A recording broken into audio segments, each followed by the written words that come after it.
Assalamualaikum warahmatullahi wabarakatuh. Oke, kita lanjutkan saja ceritanya. Tapi seperti biasa, bantu tekan tombol like terlebih dahulu. Oke, mari kita lanjutkan saja ceritanya. Bab 2725 sampai bab 2708, Liu Manqiong. Ye Chen tertegun ketika mendengar ini, dan berpikir dalam hati, kebetulan sekali, ada seorang guru wanita bernama Liu Manqiong. Detik berikutnya, dia berpikir dalam hati, seharusnya hanya ada nama yang sama dengan Liu Manqiong yang saya kenal. Namun, ketika dia berpikir bahwa dia bisa melihat Lin Waner lagi di sini, sepertinya tidak mungkin jika Liu Manqiong yang dia kenal juga kuliah di Universitas Jinling. Jadi, dia bertanya satu lagi pertanyaan, Liu Manqiong yang kamu bicarakan ini, dari mana asalmu? Lin Waner menjawab dengan jujur, dia berasal dari Pulau Hong Kong, dan ayahnya adalah Liu Jiahui, seorang pengusaha kaya terkenal di Pulau Hong Kong. Ye Chen menarik napas, dia berpikir dalam hati, mengapa Liu Manqiong datang ke Universitas Jinling untuk menjadi dosen? Dia adalah generasi kedua yang kaya raya di Hong Kong, mengapa dia datang ke Universitas Jinling untuk menjadi dosen? Dan ketika dia datang ke Jinling, kenapa dia tidak menyapaku? Mengira Lin Waner benar-benar mengenal Liu Manqiong, dan bahkan pergi ke Thomson Yipin untuk menjemputnya. Jadi dia bertanya lagi, kamu baru saja mengatakan bahwa kamu akan pergi ke Thomson Yipin untuk menjemput Liu Manqiong. Liu Manqiong tinggal di Thomson Yipin. Iya, Lin Waner berkata dengan tenang, dia membeli rumah di Thomson Yipin. Ye Chen tanpa sadar menggosok pelipisnya, dia dan Liu Manqiong berteman setelahnya semuanya. Wanita ini datang ke Universitas Jinling untuk mengajar tanpa mengucapkan sepatah kata pun. Saya tidak tahu apa yang Anda rencanakan. Kuncinya adalah, bagaimana dia bisa berhubungan dengan Lin Waner. Namun, Ye Chen tidak terlalu terlibat dalam masalah Liu Manqiong saat ini. Saat ini, dia sudah mempercayai sebagian besar jawaban Lin Waner. Hal ini tidak bisa disalahkan atas kesombongan Ye Chen. Alasan utamanya adalah jawaban Lin Waner tidak menunjukkan kekurangan apapun. Menurut Lin Waner, dia datang ke Jinling karena dia memiliki hubungan keluarga dengan Qiu Yingsan, dan Qiu Yingsan memang merupakan donor terbesar untuk Universitas Jinling beberapa tahun yang lalu. Ini adalah fakta yang sudah pasti bertahun-tahun yang lalu, dan Lin Waner tentu tidak dapat mengubahnya. Terlebih lagi, Ye Chen merasa bahwa dia tidak meninggalkan informasi apapun untuk Lin Waner di Eropa Utara. Satu-satunya informasi yang dia tinggalkan hanyalah namanya, dan hanya itu. Bahkan jika ingatan Lin Waner tidak dihapus olehnya di Eropa Utara hari itu, dia hanya mengandalkan dirinya sendiri menggunakan namanya sebagai petunjuk. Sulit untuk menemukan dirinya dalam waktu sesingkat itu. Lagi pula, identitasnya awalnya dienkripsi. Selain itu, jawaban Lin Waner sangat masuk akal setelah cincin itu melompat 2 kali. Cincin itu melompat untuk pertama kalinya. Ye Chen kebetulan meninggalkan Universitas Jinling bersama Claudia. Saat itu, cincin itu melompat ke jalan. Meskipun Ye Chen melihat mobil itu datang dari arah berlawanan, dia tidak memperhatikan siapa itu duduk di dalam mobil. Jadi sekarang sepertinya Lin Waner ada di dalam mobil saat itu, dan Lin Waner pasti datang untuk melamar masuk seperti Claudia. Apalagi saat saya datang ke sekolah hari itu, ada kejadian. Ketika saya memasuki pintu, penjaga keamanan kebetulan ada di depan pintu, menggantung spanduk. Isi spanduk itu tertulis, sambut hangat Tuan Qiu Yingsan dan istrinya ke sekolah kami. Saat itu, Ye Chen hanya merasa bahwa nama Qiu Yingsan familiar, tetapi dia tidak mengenali nomor tersebut untuk beberapa saat. Tetapi kemudian ketika dia tiba di sekolah, dia memikirkan identitas Qiu Yingsan. Karena Universitas Jinling sudah lama memasang spanduk, terbukti bahwa Lin Waner memang meminta Qiu Yingsan untuk membantunya dalam proses penerimaan sebelum dia datang ke Universitas Jinling untuk menangani prosedur penerimaan Claudia. Selain itu, ketika saya melamar Claudia, saya tidak menghubungi kantor penerimaan Universitas Jinling sendiri. tetapi meminta Chen Zekai untuk melakukannya atas nama saya. Oleh karena itu, sebelum saya tiba di Universitas Jinling, tidak ada yang tahu bahwa saya akan datang. Dapat juga disimpulkan bahwa Lin Waner datang ke Universitas Jinling bukan karena dia datang. Oleh karena itu, dapat dinilai dari sini bahwa Lin Waner pasti sudah lama membuat rencana untuk belajar di Universitas Jinling, dan hanya kebetulan dia bertemu dengannya. Adapun pemukulan kedua atas ring tersebut, memang terjadi di garasi bawah tanah Thomson Yipin.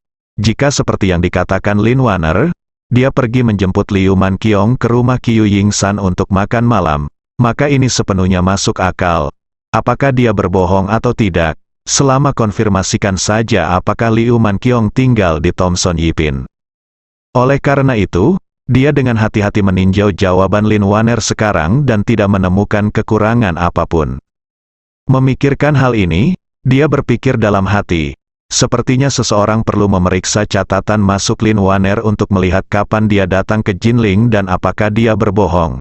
Jika dia benar-benar tidak berbohong, maka semua ini seharusnya hanya sebuah kebetulan.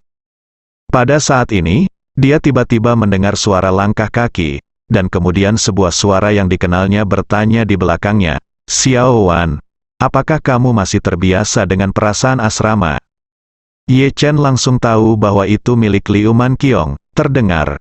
Untuk mencegah Liu Manqiong mengetahui keadaan abnormal Lin Waner, Ye Chen segera menghapus ingatannya sebelumnya. Kemudian, ketika Lin Waner masih linglung, dia berbalik dan menatap Liu Manqiong, dan bertanya dengan ekspresi terkejut, "Nona Manqiong, kamu kenapa kamu di sini?" Liu Manqiong baru saja menyelesaikan pertemuan mobilisasi pengajaran dan mendengar seseorang berbicara tentang dua wanita super cantik yang datang ke Departemen Arkeologi.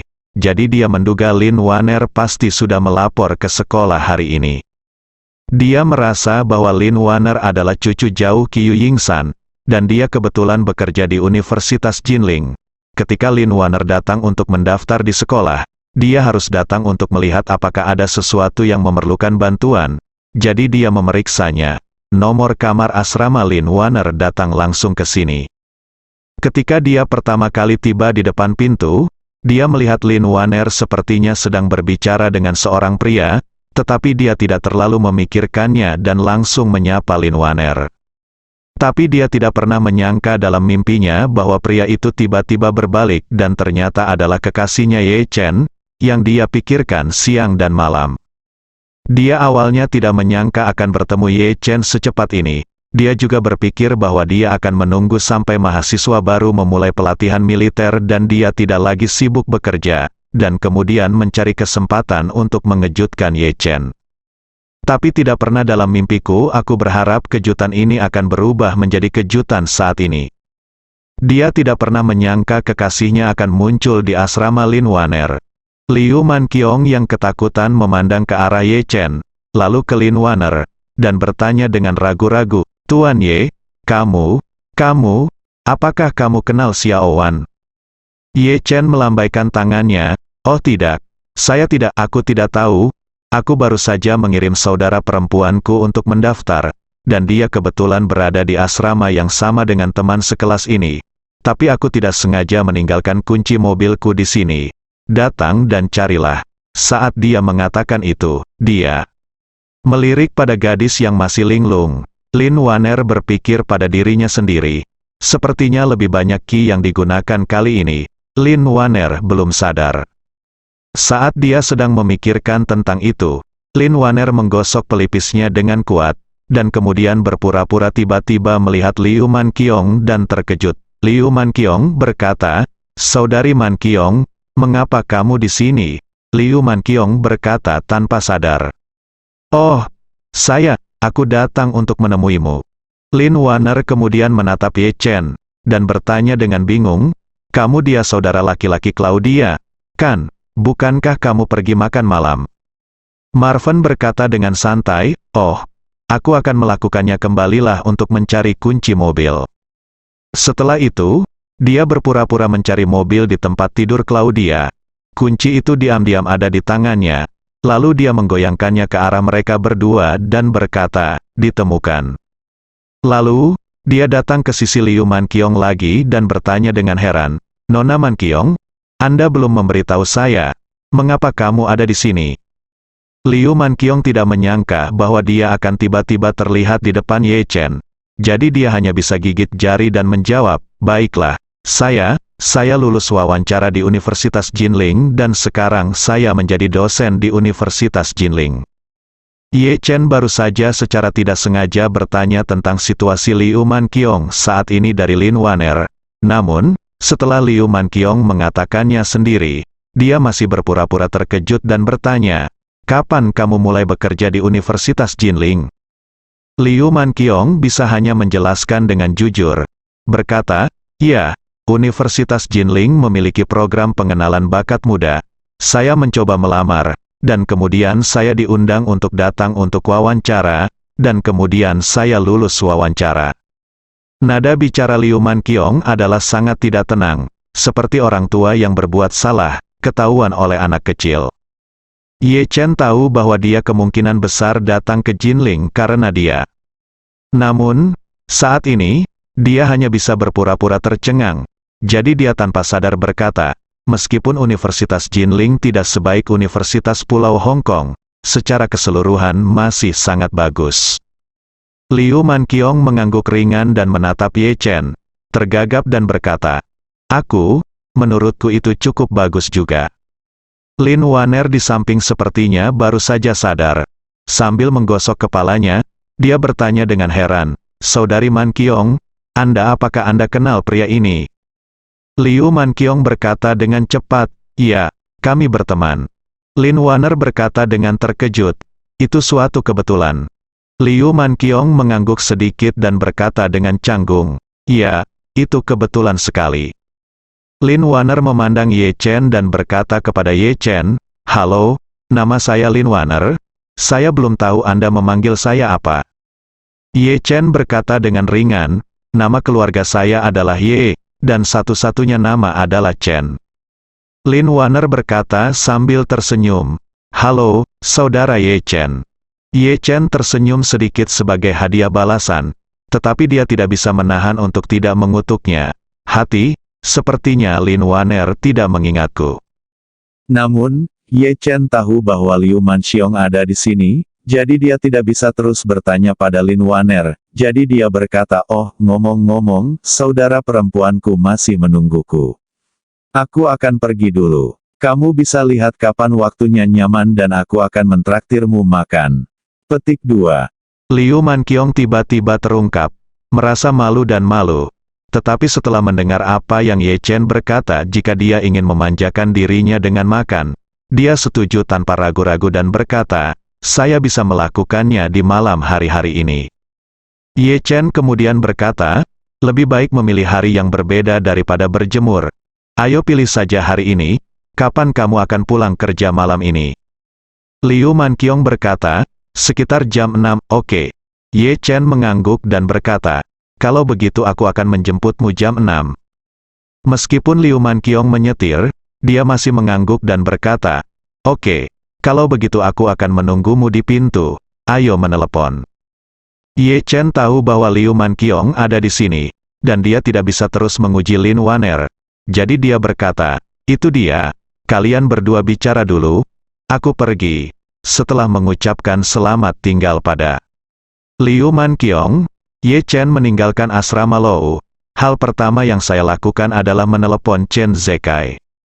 Meskipun Chen Zekai masih berada di pemandian air panas Camp Elises saat ini, khawatir tentang bagaimana mencapai pemeriksaan endoskopi, ketika dia menerima panggilan Ye Chen, dia segera dengan tenang mundur dari tempat latihan dan pergi ke ruangan kosong sebelum menjawab. Setelah berbicara di telepon, dia berkata dengan hormat, "Tuan."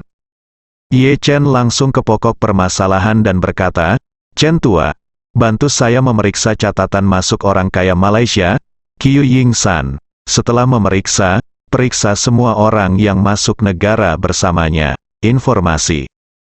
Chen Zekai segera berkata, "Baiklah, Tuan Muda, mohon tunggu sebentar, saya akan meminta seseorang untuk memeriksanya sekarang." Beberapa menit kemudian, Chen Zekai mengirimkan formulir kepada Ye Chen. Di sini terdapat saat-saat Qiu Yingsan masuk ke Jinling, serta informasi seluruh orang yang datang ke Jinling dari Malaysia bersamanya dan menjalani prosedur imigrasi. Di antaranya, ada nama Lin Xiaowan, apalagi mereka sudah memasuki negara itu sejak lama. Tampaknya Lin Waner tidak membohongi dirinya sendiri, dia datang ke Jinling bersama Qiu Yingsan. Selain itu, Qiu Yingsan memiliki industri dan yayasan di Jinling, dan Universitas Jinling memang menerima bantuannya. Lin Waner berpikir bahwa universitas tersebut tersembunyi di kota, dan sangat logis bagi Qiu Yingsan untuk mengatur agar dia kuliah di Universitas Jinling. Hal ini membuat Ye Chen merasa bahwa Lin Waner seharusnya tidak berbohong. Terlebih lagi, ketika dia memberikan saran psikologis kepada Lin Waner hari ini, dia menggunakan lebih banyak energi spiritual. Ye Chen yakin bahwa dengan energi spiritual yang begitu kuat, orang seperti Lin Waner, yang tidak memiliki energi spiritual sama sekali, tidak akan pernah memilikinya kesempatan untuk melepaskan diri dari psikologinya sendiri. Petunjuk. Pada titik ini, kecurigaan Ye Chen tentang Lin Waner pada dasarnya telah hilang. Namun, meskipun Ye Chen percaya bahwa Lin Waner tidak mengetahui identitas aslinya, dia terus mengerutkan kening. Meskipun dia sekarang pada dasarnya percaya bahwa kemunculan Lin Waner di Jinling hanyalah sebuah kebetulan, dia masih sedikit khawatir. Terakhir kali Ye Chen melihat Lin Waner, masyarakat Poking mengejarnya. Sekarang, dia telah datang ke Jinling. Jika asosiasi King mendapat petunjuk tentang dia, maka mereka pasti akan belajar dari pengalaman dan pelajaran terakhir kali dan mengirim master paling kuat ke Jinling untuk menangkapnya. Selain itu, kakek neneknya mereka juga telah tiba di Jinling seperti Lin Waner. Keluarga mereka juga merupakan target penting King Hui. Jika terlihat seperti ini, dua target utama Poking berada di Jinling, maka kemungkinan Poking akan menyentuh Jinling akan meningkat pesat. Mengingat pertemuan dinasti Qing saat ini hampir sunyi, dengan hanya 3 hitungan yang masih di luar, Ye Chen khawatir salah satu Earl dari partai King akan datang ke Aurus Hill berikutnya. Di Siprus, dia dapat meminta Wan Po-jun menyergap artileri pertahanan jarak dekat terlebih dahulu. Tetapi di Jinling, dia tidak memiliki kemampuan atau peluang ini. Jika memang ada seorang Earl yang menghancurkan King Hui dan datang ke Aurus Hill, jika pihak lain hanya tertarik pada Lin Waner, itu mudah untuk dikatakan. Jika pihak lain juga ingin menyakiti kakek dan neneknya dan keluarganya, itu adalah masih belum diketahui apakah dia memiliki kekuatan untuk menjaga mereka tetap aman. Apalagi yang lebih parahnya, saya sulit memasang sistem peringatan dini di Jinling. Jika pihak lain benar-benar datang ke Jinling, akan sulit bagi saya untuk mengetahuinya terlebih dahulu sebelum pihak lain menjualnya. Memikirkan hal ini, suasana hati Ye Chen menjadi sangat berat. Makan siang Ye Chen membosankan. Setelah makan malam, dia mengantar Claudia, Li Xiaofen dan Bibi Li pulang, lalu mengemudikan mobil ke tepi sungai, mencari tempat parkir dan memarkir mobil, dan duduk sendirian di tepi sungai sepanjang sore. Bertemu Lin Waner hari ini memberi Ye Chen perasaan terdesak yang belum pernah terjadi sebelumnya. Itu adalah perasaan musuh yang mendekat, namun dia belum menemukan cara untuk mengatasinya. Jam 6 sore, Ye Chen pergi ke Universitas Jinling. Meski Liu Manqiong mengemudikan mobilnya ke sekolah, ia langsung meninggalkan mobilnya di sekolah. Bahkan sebelum berangkat sekolah, ia bahkan merias wajah dengan hati-hati. Setelah keduanya bertemu, Liu Manqiong masih agak berhati-hati karena wahyu yang tiba-tiba hari ini. Ye Chen bertanya padanya, "Nona Manqiong, apa yang ingin Anda makan di malam hari?"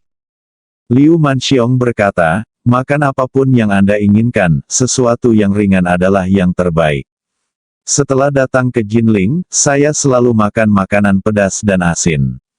Saya agak tidak terbiasa." Ye Chen bertanya padanya.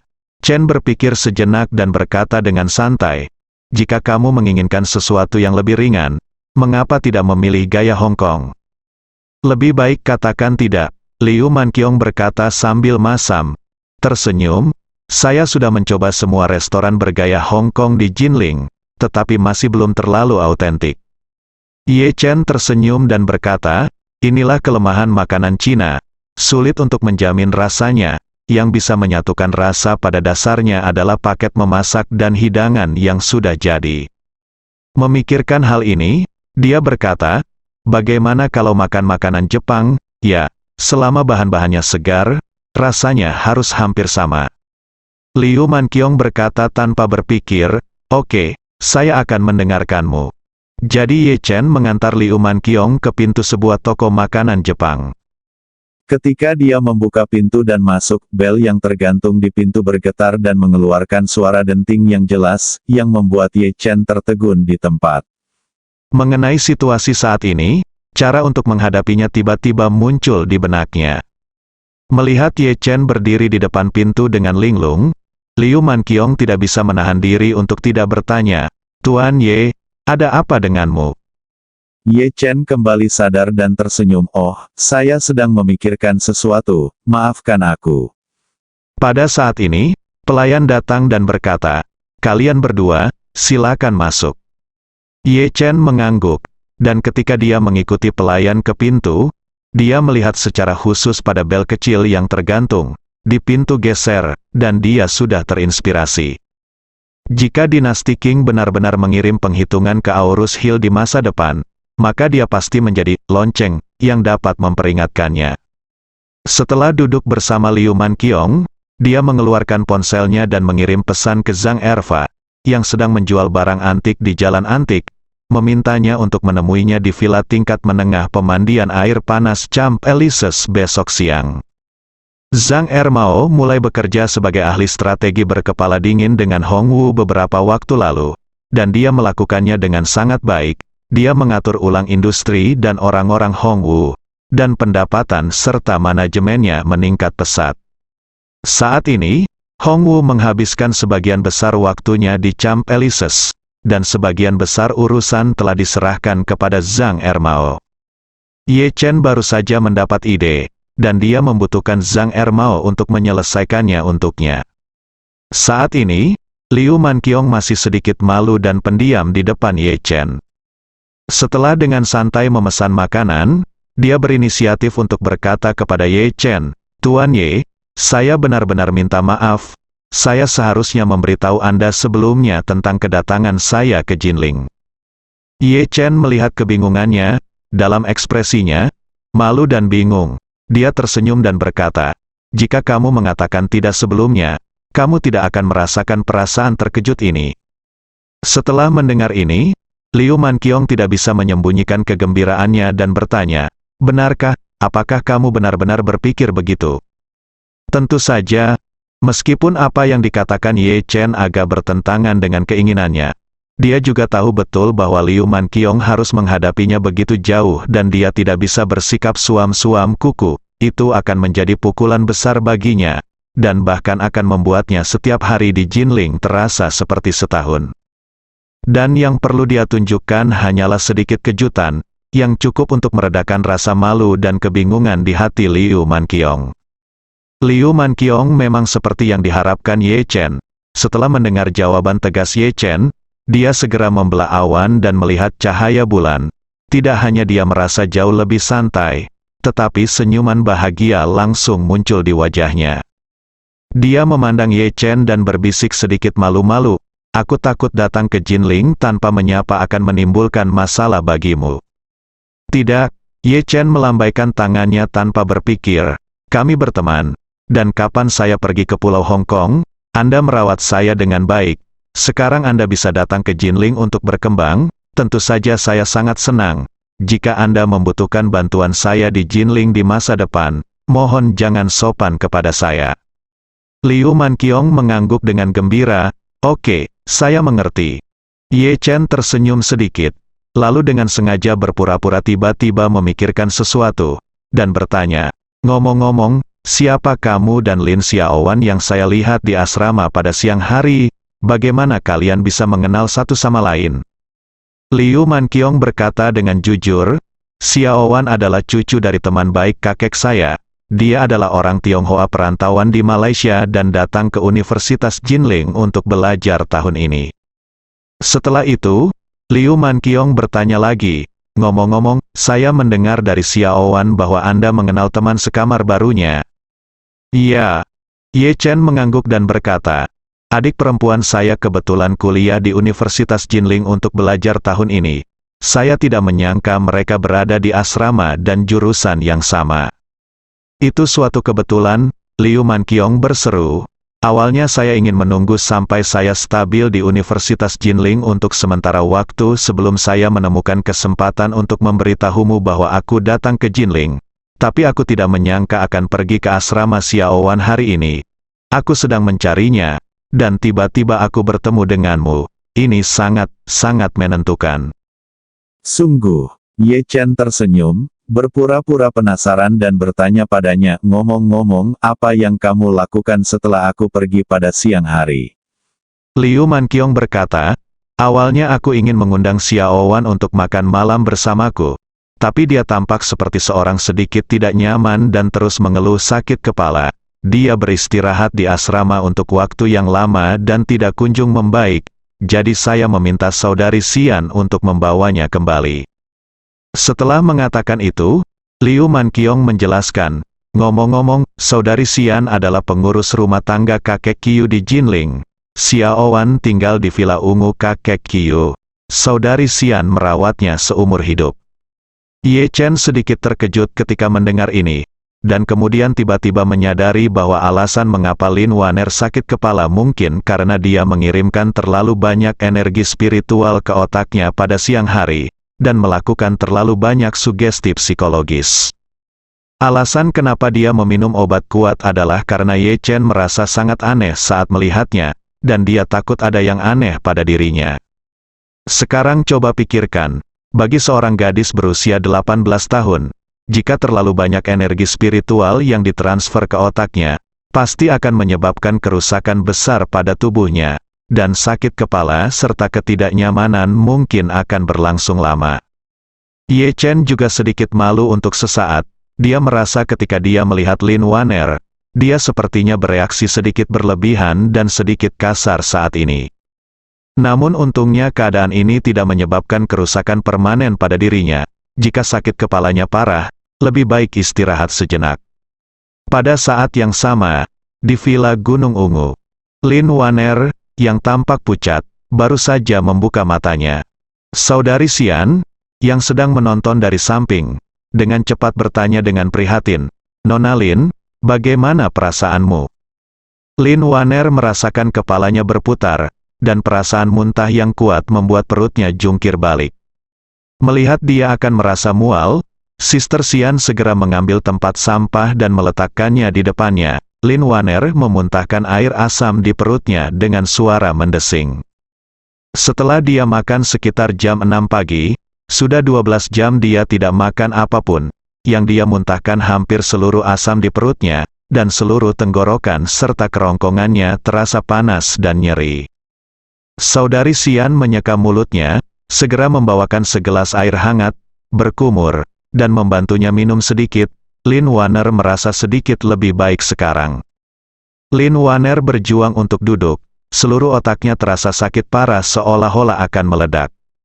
Dia menahan rasa sakit dan bertanya kepada Sister Xian, jam berapa sekarang?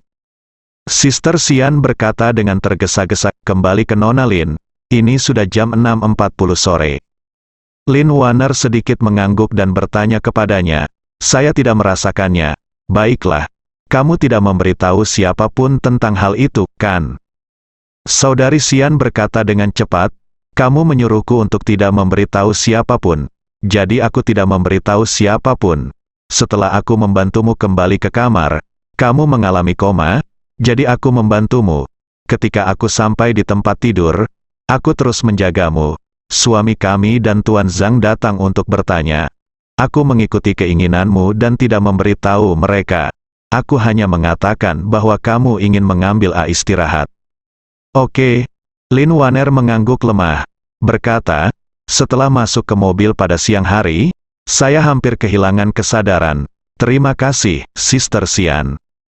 Sister Xian berkata dengan hormat, Nona Lin, Anda sangat sopan. Setelah itu, dia bertanya kepada Lin Waner, Nona Lin, apakah Anda belum makan selama sehari? Apakah Anda ingin saya menyiapkan sesuatu untuk Anda? Oke. Lin Waner merasa perutnya benar-benar kosong. Selain sakit kepala, ia juga mengalami jantung berdebar-debar dan lemas akibat lapar. Maka ia berkata, "Saudari Xian, tolong bantu saya mengisi kolam air panas di halaman dengan air. Setelah makan, saya ingin mandi sebentar." "Baiklah, Nona Lin." Saudari Xian berkata dengan hormat, "Nona Lin, mohon istirahat sebentar. Ayo siapkan makan malam dan air panas untuk Anda." Setelah Sister Xian selesai berbicara, dia membungkuk dan pergi, meninggalkan Lin Waner bersandar di samping tempat tidur dengan linglung. Mengingat pengalamannya berulang kali diuji oleh Ye Chen di siang hari, Lin Waner tidak bisa menahan senyum pahit dan bergumam pada dirinya sendiri. "Ye Chen, aku tidak tahu siapa diriku hari ini. Apakah aku lulus ujianmu?"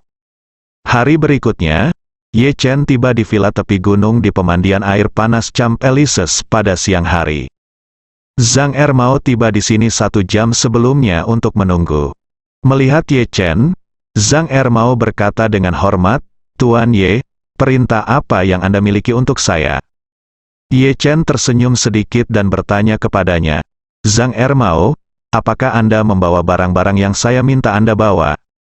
Zhang Ermao mengangguk berulang kali, mengeluarkan tas tangan dari mobil, dan berkata kepada Ye Chen, "Kembalilah ke Tuan Ye, saya sudah membawa semua yang kamu inginkan." "Oke." Ye Chen menyapanya dan berkata, "Masuk dan bicara."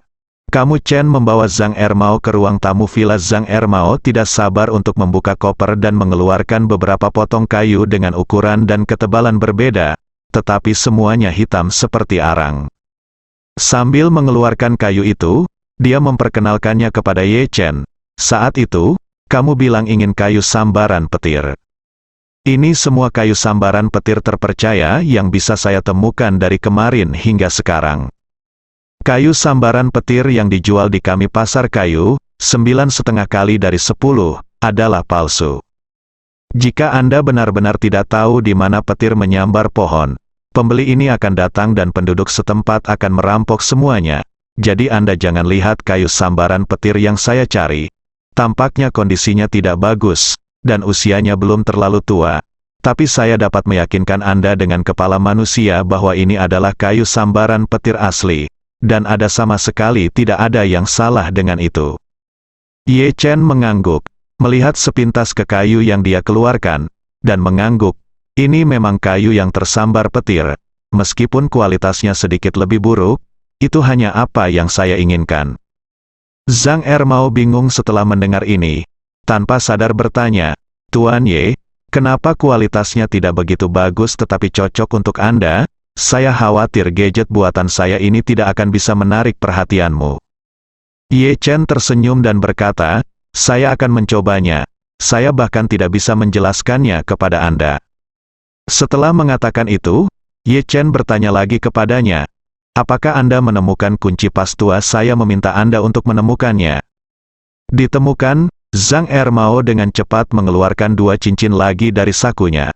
Sebuah cincin giok yang tampak sangat tua menyerahkannya kepada Ye Chen dan berkata, "Tuan Ye, lihat, kedua cincin giok ini adalah dari awal dinasti Qing. Itu asli. Tetapi bahannya tidak terlalu bagus. Giok hetian biasa, kualitas rata-rata." Ye Chen mengangguk, mengambil kedua cincin giok itu, melihatnya sebentar, dan berkata, "Benda ini milikmu terlihat seperti sesuatu dari lubang yang terkenal. Telah digali setidaknya selama beberapa dekade. Apakah kamu sudah selesai?" Zhang Ermao mengacungkan jempol dan memuji, "Tuan Ye, kamu benar-benar memiliki mata yang tajam. Kedua kunci pas ini adalah memang hal-hal yang telah ditambang oleh para ahli. Saya memperkirakan bahwa mereka telah ada setidaknya selama 30 atau 40 tahun. Ye Chen berkata, "Saya ingin sesuatu yang digali. Semakin luar biasa semakin baik. Sebaiknya sepertinya itu hanya digali sebulan yang lalu. Bisakah Anda mendapatkannya?" "Ini," Zhang Ermao berkata dengan canggung, "Tuan Ye, melawan secara terbalik adalah melanggar hukum. Dalam beberapa tahun terakhir, tidak banyak orang di Jinling yang melakukannya bisnis ini, dan sebagian besar ember yang dapat dirobohkan sekarang adalah gadget compang camping, dan cincin jari gioknya sangat kuat ditemui. Setelah mengatakan itu, Zhang Ermao bertanya kepada Ye Chen, "Tuan Ye, Anda terlalu banyak bicara, saya berani bertanya padamu, mengapa kamu harus menggunakan barang-barang yang kamu buat?" Ye Chen berkata, "Zhang Ermao, kamu sekarang adalah orang-orang Hongwu. Dengan kata lain, adalah orang-orangku, jadi aku tidak akan menyembunyikannya darimu. Saya ingin menipu orang karena saya ingin menipu mereka. Jika mereka terbiasa dengan jebakan itu, mungkin akan sulit untuk menipu mereka." Zhang Ermao mendengarkan. Dalam kabut, dia tanpa sadar berkata, "Tuan Ye, mengapa Anda menggunakan hal-hal nyata yang terkenal dan berpura-pura menjadi hal-hal lama untuk menipu orang?" Sejujurnya, hal-hal seperti perampokan makam sedang diselidiki dengan sangat cermat akhir-akhir ini. Seperti pedagang barang antik seperti kami sebenarnya tidak berani membeli barang-barang yang ditambang mentah-mentah, karena takut kena masalah dan dituntut. Tapi kalau itu yang ditambang, lain soal. Lagi pula, itu sudah lama sekali, 30 atau 50 tahun yang lalu. Bahkan yang hitam yang digali sudah dicuci putih sekarang. Ye Chen melambaikan tangannya dan berkata, "Jangan tanya kenapa. Katakan saja padaku jika ada cara untuk memperbaikinya." Saat dia berbicara, Ye Chen menunjuk ke kayu yang tersambar petir lagi dan berkata, "Ada juga ini, saya ingin menggunakannya untuk membuat sesuatu. Sebaiknya untuk memberi orang perasaan yang baru digali. Apakah Anda punya ide?" Zhang Ermao berpikir sejenak dan berkata, "Tuan Ye, mudah untuk mengatakan ini. Saya memiliki latar belakang pemalsuan. Anda tahu ini. Yang terbaik dari kami adalah menyamarkan hal-hal baru itu. Untuk menipu orang. Kami bisa menipu orang dengan membuatnya terlihat seperti baru saja digali. Terkadang, kita dapat mengubah porselen yang baru dibakar di sini menjadi seperti tempat pembakaran resmi dinasti Qing yang baru digali. Tentu saja, penipuan semacam ini dapat menipu pemula dan mereka yang baru mengenal industri ini. Tidak butuh waktu lama untuk mengisi setengah botol air. Tapi tidak akan menipu para penikmatnya." Saat dia berbicara, Zhang Ermao mengubah topik dan berkata, "Tetapi Anda berencana menggunakan barang asli dari dinasti Qing untuk menyamarkannya sebagai barang asli dari dinasti Qing yang baru saja digali. Ini jauh lebih sederhana. Singkatnya itu kasar. Kecil, pertama-tama saya akan mengolah patina kinse untuk Anda, lalu menggali tanah di sebelah jamban di pedesaan, mengambil jeroan babi dan menuangkannya, memasukkan benda ini ke dalam dan menguburnya bersama dengan jeroan babi untuk 1 malam, dan akhirnya memercikkan air kencing di atasnya. Ketika saya menggalinya keesokan harinya, sepertinya ada sesuatu yang baru saja digali." Ye Chen bertanya kepadanya, "Adakah yang bisa menemukan kekurangan dalam metode ini?" Zhang Ermao menggelengkan kepalanya. "Jika Anda ingin menggunakan barang baru agar terlihat tua dan membiarkan orang lain melihatnya, mereka pasti akan menemukan kekurangannya. Tapi bagaimanapun juga, Anda menggunakan barang asli untuk memasukkannya. Siapa yang dapat menemukannya itu? Bahkan seorang ahli, mereka datang ke sini dengan instrumen karbon 14 untuk mengidentifikasinya. Itu juga dari dinasti Qing.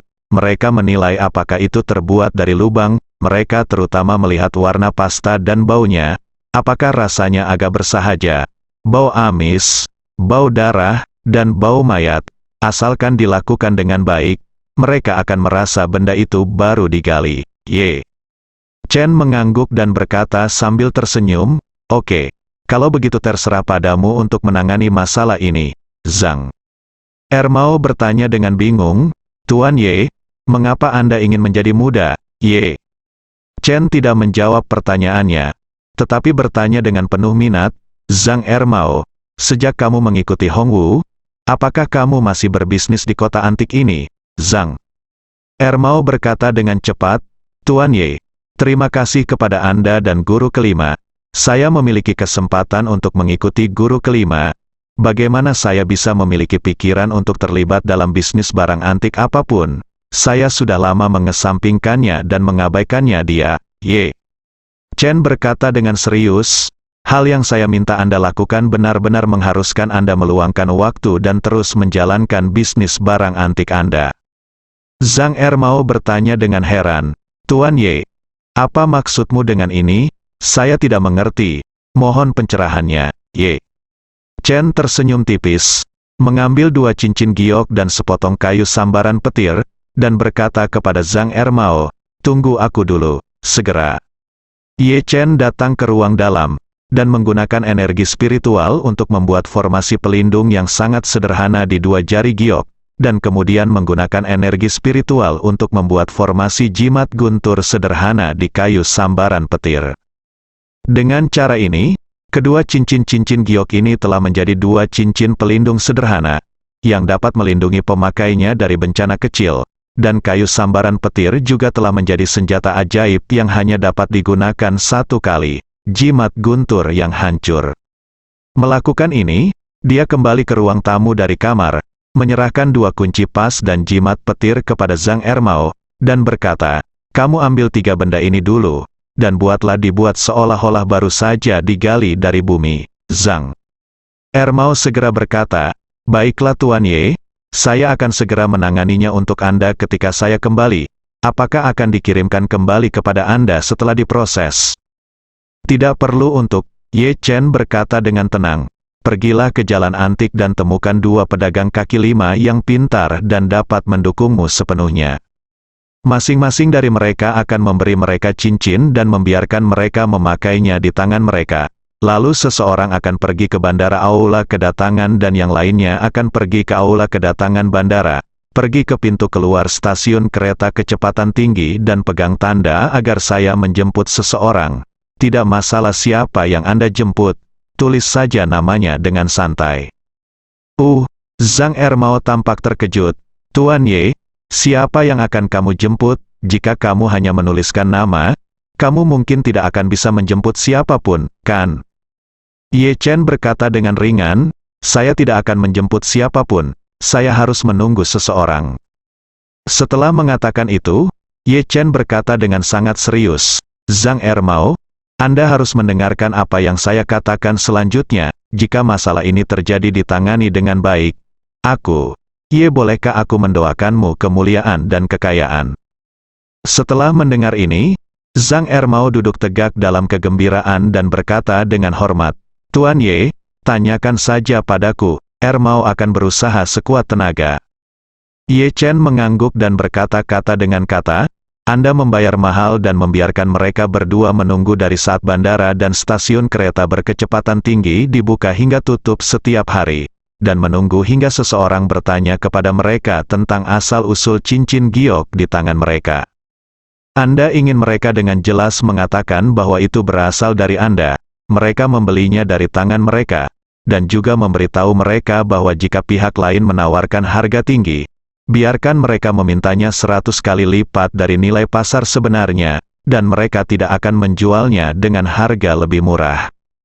Meskipun Zhang Ermao mendengarkan dengan bingung, dia masih memahami permintaan Ye Chen. Dia dengan cepat berkata, Tuan Ye, jangan khawatir, saya pasti akan melakukannya. Ye Chen mengangguk puas, menyerahkan jimat guntur kepada Zhang Ermao, dan menggunakan energi spiritual untuk merawatnya terus-menerus, dan berkata dengan sedikit psikologi, simpan barang ini untuk dirimu sendiri, bawa kembali ke jalan antikmu, dan terus operasikan kios antikmu. Tapi ingat, kamu harus meletakkannya di tempat yang paling mencolok di kiosmu. Lalu siapapun yang datang menanyakan harganya, kamu akan meminta 5 juta, tidak kurang 1 sen pun. Jika ada yang bertanya dari mana asal jimat guntur itu, katakan saja kepada mereka bahwa itu digali dari lubang beberapa waktu yang lalu. Ketika seseorang bertanya kepada Anda harus yakin dalam hati bahwa ketiga hal ini digali dari lubang. Apakah Anda mengerti? Mata Zhang Ermao membeku dan dia mengangguk dengan berat. Saya mengerti. Ye Chen dapat melihat bahwa saran psikologis telah berpengaruh pada Zhang Ermao. Jadi, dia berkata kepada Zhang Ermao, jika kayu sambaran petir ini dibeli oleh seseorang, segera beritahu saya. Jika dicuri, segera beritahu saya. Zhang Ermao segera berkata dengan hormat, Baiklah Tuan Ye, ayo kita lakukan sekarang, anak kecil. Ye Chen menyuruh Zhang Ermao keluar dari villa dengan senyum percaya diri di bibirnya. Alasan mengapa dia melakukan ini adalah untuk menggantungkan lonceng di masing-masing dari dua gerbang Jinling, dan kedua, lonceng itu adalah dua cincin jempol giok yang dia berikan kepada Zhang Ermao.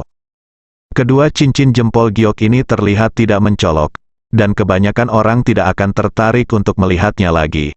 Namun, seperti yang dikatakan Zhang Ermao, bahan dari kedua jempol giok ini rata-rata kualitasnya tidak tinggi, dan harganya sendirinya tidak terlalu tinggi. Bahkan orang yang paham tentang barang antik pun tidak akan menganggapnya serius. Oleh karena itu, ketika dua orang masing-masing mengenakan cincin giok dan memegang tanda di bandara dan stasiun kereta kecepatan tinggi sambil menunggu seseorang, hanya satu jenis orang yang akan memperhatikan cincin giok di jari mereka, yaitu mereka yang bisa melihat melalui cincin giok yang memiliki formasi di jarinya. Dan mereka yang dapat melihat melalui formasi yang terdapat pada jari giok ini pastilah mereka yang menguasai energi spiritual. Siapa yang menguasai Reiki? Hanya ada 5 orang selain dirinya yang diketahui Ye Chen.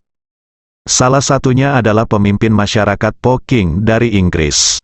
4 lainnya adalah 4 Earl hebat yang berhasil menembus masyarakat King. Namun, Master Inggris tidak mau datang ke Aurus Hill sendirian, dan salah satu dari 4 Earl Agung meninggal. Oleh karena itu, hanya ada 3 orang yang tersisa dalam target Ye Chen, dan itu adalah 3 Earl yang tersisa dari masyarakat Poking. Saat ini, kakek dan neneknya, serta Lin Waner semuanya berada di Jinling, dan kemungkinan Pangeran Po King Hui muncul di Jinling telah meningkat pesat. Namun, setelah melakukan ini, dia sangat yakin bahwa setelah Pangeran tiba di Jinling, dia akan berada di sana sesegera mungkin. Terima peringatan dini. Bandara dan stasiun kereta api berkecepatan tinggi adalah 2 gerbang Jinling. Tidak mungkin bagi hitungan untuk berkendara ke sini dari kota-kota sekitarnya. Jadi cara yang paling mungkin adalah dengan naik pesawat atau kota kereta api berkecepatan tinggi. Dan saya meminta Zhang Ermao untuk mengatur agar 2 orang untuk tinggal di 2 tempat ini setiap saat. Mereka mungkin memegang tanda dengan Zhang San dan Li Si, dan mungkin tinggal di 2 tempat ini selama beberapa hari berturut-turut, tetapi ternyata tidak masalah.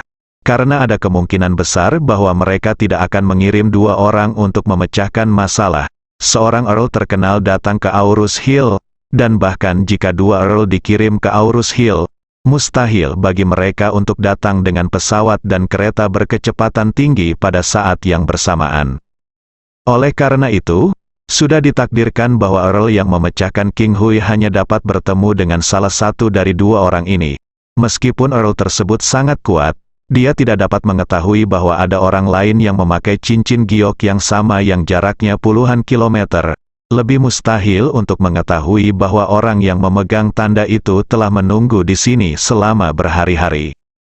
Mereka hanya akan terkejut saat mengetahui bahwa mereka benar-benar menemukan senjata ajaib di Jinling. Walaupun senjata ajaib ini hanyalah jimat sederhana, siapapun yang mengubahnya pasti ingin tahu apakah senjata ajaib lain dapat ditemukan jika cincin giok ini digunakan sebagai petunjuk. Di depan umum, Earl yang membubarkan dinasti Qing memiliki misi penting, jadi dia tidak akan berani terlalu sombong dalam masalah seperti ini.